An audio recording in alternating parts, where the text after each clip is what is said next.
नमस्कार आदाब। आइए रूबरू कराते हैं उत्तर प्रदेश की सबसे अहम खबर से। आज देश की सर्वोच्च शक्तियां उत्तर प्रदेश के अंदर एक ही मंच पर एक जगह एकत्र हुए। मौका था उत्तर प्रदेश में प्रयागराज के अंदर राष्ट्रीय विधि विश्वविद्यालय, प्रयागराज एडवोकेट चैम्बर एवं मल्टी लेवल पार्किंग के शिलान्यास कार्यक्रम का। आज हम आपको बता दें, विधि अध्ययन और अध्यापन तथा अनुसंधान के लिए 640.37 करोड़ रुपए से निर्मित होने वाले उत्तर प्रदेश राष्ट्रीय विधि विश्वविद्यालय और प्रयागराज एडवोकेट चैम्बर एवं मल्टी लेवल पार्किंग का शिलान्यास देश के सर्वोच्च पद पर आसीन देश के राष्ट्रपति रामनाथ कोविंद द्वारा किया गया। इस मौके पर जहां उत्तर प्रदेश के मुख्यमंत्री योगी आदित्यनाथ मौजूद थे, उत्तर प्रदेश की राज्यपाल आनंदीबेन पटेल मौजूद थी।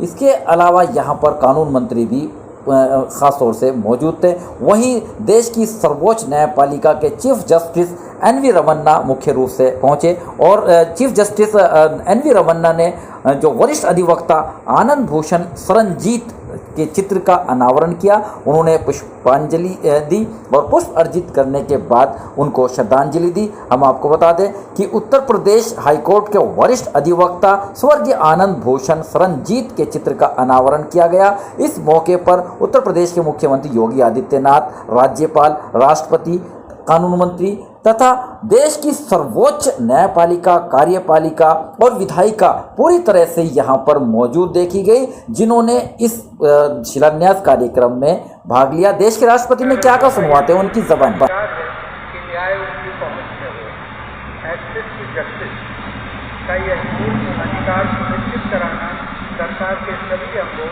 विशेषकर न्यायपालिका की सफलता की कसौटी है। इस मौके पर देश के राष्ट्रपति रामनाथ कोविंद ने यह भी स्वीकार किया कि एक अधिवक्ता के रूप में न्यूनतम सुविधाएं होने के बावजूद आपसी सामंजस्य बनाकर पीड़ितों को न्याय दिलाया जाता है। उन्होंने कहा कि केंद्र और राज्य का प्रयास है कि इलाहाबाद हाईकोर्ट को ज्यादा सुविधा प्रदान की जाए। उन्होंने उम्मीद जताई कि निर्माण कार्यों से सुविधाएं मिलेगी जो कि सहकार सिद्ध होगा। उन्होंने ये भी कहा कि महिला सशक्तिकरण को देखकर आज उन्हें बेहद खुशी हो रही है कि देश की सर्वोच्च न्यायपालिका के अंदर 33 जस्टिस में से 4 महिला न्यायाधीश हैं। इस मौके पर सुप्रीम कोर्ट के चीफ जस्टिस एन.वी. रमन्ना ने नमस्ते बोलते हुए सभी का अभिवादन किया और इसके साथ साथ ही कहा कि उन्हें इस पवित्र नगरी में आकर बेहद सुख का एहसास हुआ है। उन्होंने आशा जताई कि इस शिलान्यास से काफ़ी सुविधाएं अधिवक्ताओं और अधिकारियों को मिलेंगी।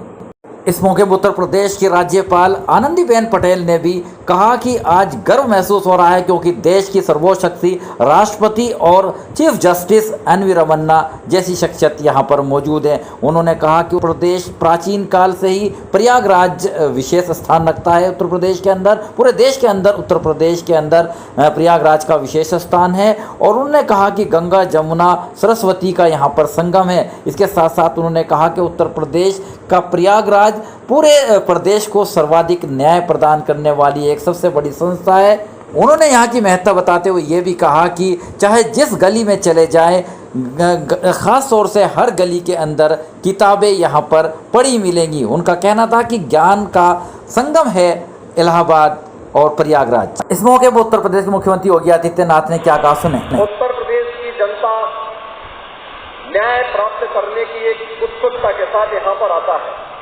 लेकिन उसे सबसे ज्यादा यहाँ सामना करना पड़ता था जाम का। प्रयागराज कुंभ के समय प्रयागराज के इंफ्रास्ट्रक्चर के लिए केंद्र और राज्य सरकार ने बेहतरीन पहल की थी और मुझे प्रसन्नता है कि उस समय माननीय न्यायालय के द्वारा हमें भरपूर सहयोग प्राप्त हुआ था।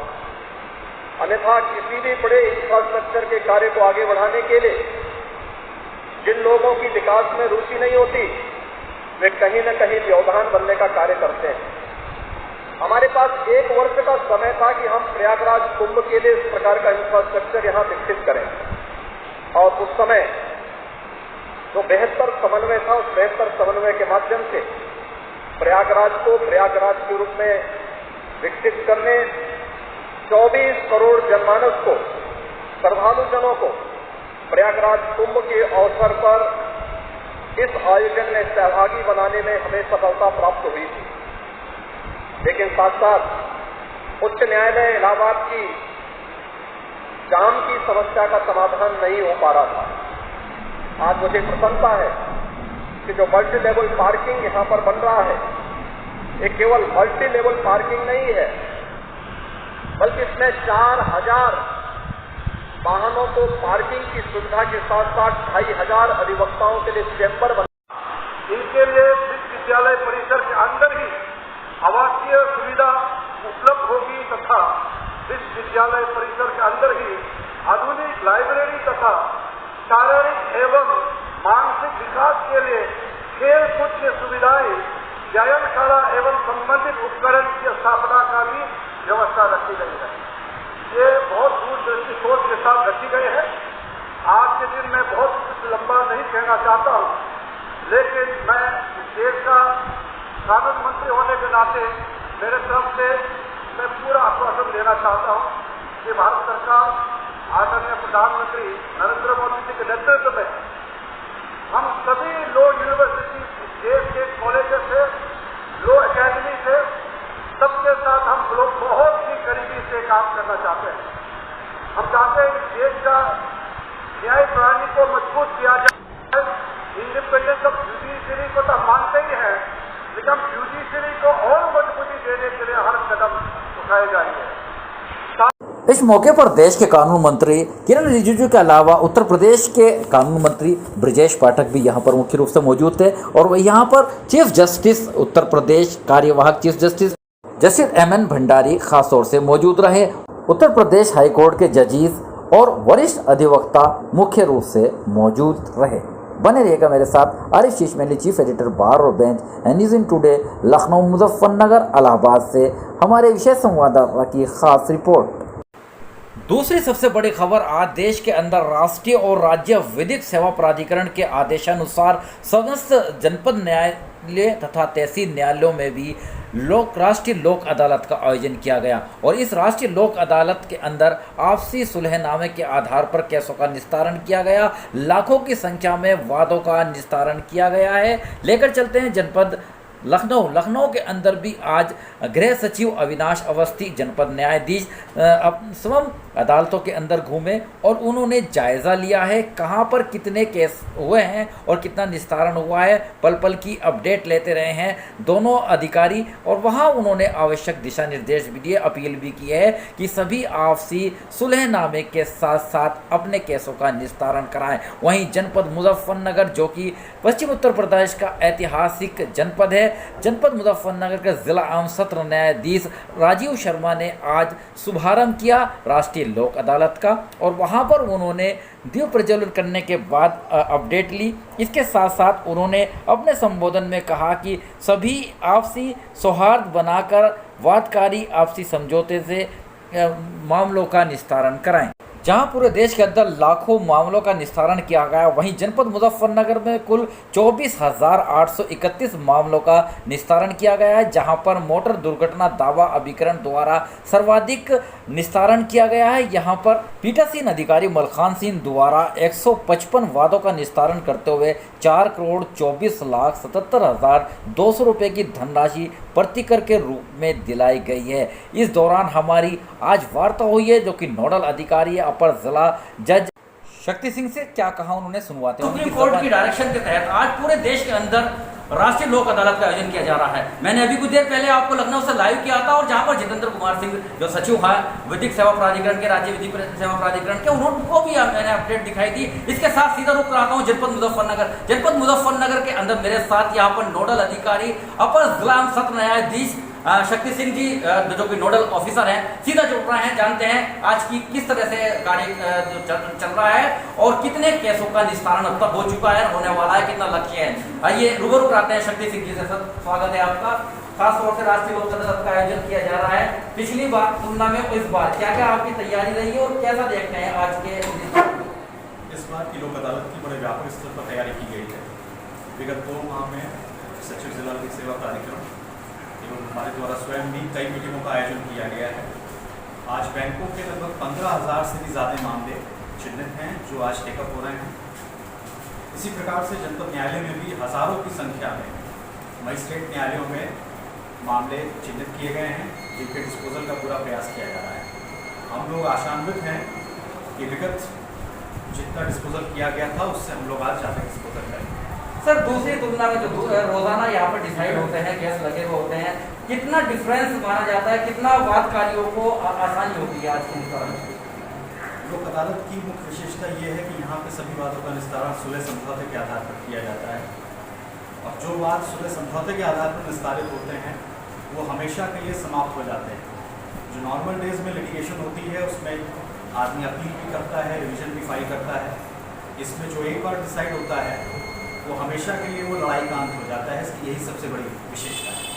बहुत बहुत धन्यवाद। अभी आपने सुना, अभी आपने देखा शक्ति सिंह जी जो कि नोडल ऑफिसर हैं जनपद मुजफ्फरनगर के अंदर, उन्होंने कहा कि आपसी समझौते के साथ निस्तारण किया जा रहा है जिससे कि वादों का तेजी से निस्तारण होगा और हमेशा के लिए रंजिश भी खत्म हो जाती है क्योंकि आपसी समझौते से हो रहा है। बने रहिएगा मेरे साथ। आरिफ शीख मेली, चीफ एडिटर बार और bench news in today, Lucknow Muzaffarnagar. जनपद मुजफ्फरनगर में आयोजित इस राष्ट्रीय लोक अदालत में जहां पर नोडल अधिकारी अपर जिला सत्र न्यायाधीश शक्ति सिंह खास तौर से पल पल की अपडेट लेते रहे, वहीं समस्त न्यायिक अधिकारी विशेष रूप से मौजूद रहे और उन्होंने अपने अपने वादों का निस्तारण किया है। देख सकते हैं वो तस्वीरें, सभी रहे मौजूद।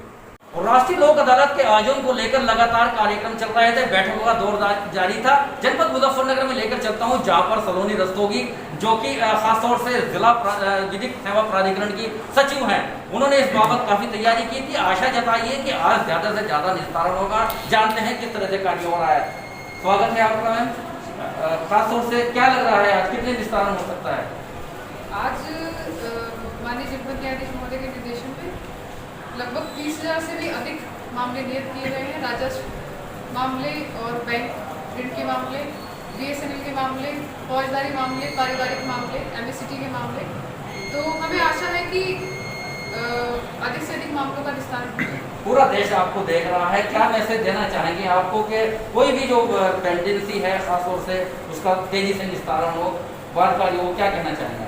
मैं यही अपील करना चाहती हूँ वादकारियों से कि ये हमारे राष्ट्रपिता महात्मा गांधी जी की विचारधारा है कि किसी भी मामले को सुलह समझौते के आधार पर निपटाने का प्रयास करना चाहिए, क्योंकि इससे पक्षकारों के संबंध हमेशा के लिए अच्छे हो जाते हैं, सौहार्द हो जाते हैं और ना किसी पक्षकार की हार होती है ना जीत होती है, दोनों जीत जाते हैं। इसके अलावा जो न्यायालयों में मामलों का बोझ लगातार दिन पे दिन बढ़ता जा रहा है वो भी कम होगा और पक्षकारों का भी जो धन है, जो व्यय है कोर्ट में आने का, वो भी कम हो जाता है।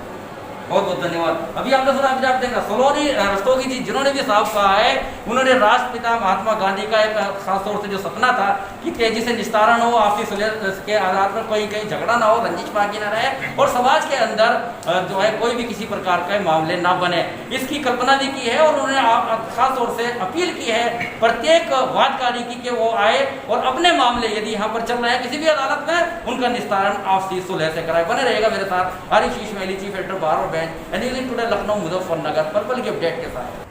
हालांकि जिला विधिक सेवा प्राधिकरण के सचिव सलोनी रस्तोगी द्वारा व्यापक प्रचार प्रसार कराया गया था और अपील की गई थी सभी अपने वादों का निस्तारण कराए, लेकिन और हेल्प डेस्क की भी स्थापना की गई थी, फिर भी इधर उधर कुछ लोग भटकते नजर आए वादकारी, और वादकारी इधर उधर भटकते हुए मालूम कर रहे थे कि किस कोर्ट में कहां पर जाना है। हमारी भी कई वादकारियों से बात हुई, हमने स्वयं उनको बताया कि संबंधित कोर्ट में आपको जाना है, ये जिस कोर्ट ने या जिस बैंक ने आपको बुलाया है वहां पर जाकर अपना निस्तारण कराया जाए। आइए मिलवाते हैं कुछ वादकारियों से जो इधर उधर भटकते रहे हैं। चांदपुर क्या कब आए? आज पहली बार या? हाँ जी, पहली बार आए। सबसे पहले घंटा पहले आके चले गए, यहाँ कोई मिला ही नहीं हमें, पता नहीं चल पा रहा कहीं का। क्या है तुम्हारा मामला? ये बैंक का है जी। तो आप बैंक के उसमें जाइएगा अदालत में, वहाँ नहीं मिल रही है? नहीं जी, वहाँ पे नहीं, उन्होंने कह दिया वहाँ जाइए मुजफ्फरनगर। बाबा जो नोटिस पे लिखा होता है ना, उसी जगह जाना है आपको जिसका एड्रेस। अब तुम्हें बैंक में बुलाया गया तो बैंक जाइएगा, यहाँ नहीं, ठीक है? जो भी चीज चल रही है बैंक में, और कोर्ट का नाम भी लिखा होता है जिस कोर्ट में जाना होता है। ज्ञान अभाव में कई वादकारियों को दिक्कतों का सामना करना पड़ा, लेकिन हेल्प डेस्क यहाँ पर मौजूद थी जिसका समाधान तत्काल कर दिया गया। लोन लिया था तो नोटिस गया है। तो अब उम्मीद है कि आपको यहाँ पर निस्तारण हो जाएगा जल्दी। तो मिल गया आपको भी? कोर्ट चले गए? तो यही हेल्प डेस्क से मालूम कर सकते हो तुम, ठीक है? बिना अधिवक्ताओं के तथा कोर्ट में न जा पाने वाले वादकारी जब इधर उधर भटकते रहे तो उन्होंने राष्ट्रीय लोक अदालत के अंदर लगाई गई हेल्प डेस्क का सहारा लिया। वहां पर उनका मार्गदर्शन हुआ और तब उनका निस्तारण हुआ। वहीं आज अपर जिला जज और नोडल अधिकारी शक्ति सिंह तथा सलोनी रस्तोगी लगातार एक एक पल की अपडेट ले रहे थे और शाम काल तक उन्होंने जो अपडेट दी है उसके अकॉर्डिंग हम आपको बता दें कि यहाँ पर जनपद मुजफ्फरनगर के अंदर जनपद न्यायालयों में 1730 मामलों का निस्तारण हुआ, जहां पर 10,37,550 रुपये का अर्थदंड लगाया गया। वहीं प्रधान न्यायाधीश परिवार न्यायालय पंकज अग्रवाल की अध्यक्षता में कुल 59 मामलों का निस्तारण किया गया, जिसमें कि 15,22,000 रुपये समझौता धनराशि के रूप में दिलाई गई। मुख्य न्यायिक मजिस्ट्रेट मनोज कुमार जाटव द्वारा भी 465 फौजदारी मामलों का निस्तारण, शमनीय वादों का निस्तारण किया गया। उधर जिलाधिकारी सीबी सिंह के अध्यक्षता में भी आज 19,789 प्रकरणों का निस्तारण कर दिया। इसके अलावा पूरे जनपद के अंदर कुल मिला 24,831 मामलों का निस्तारण किया गया है। बने रहिएगा मेरे साथ आरिफ शेख, चीफ एडिटर बार और bench news in today Lucknow Muzaffarnagar.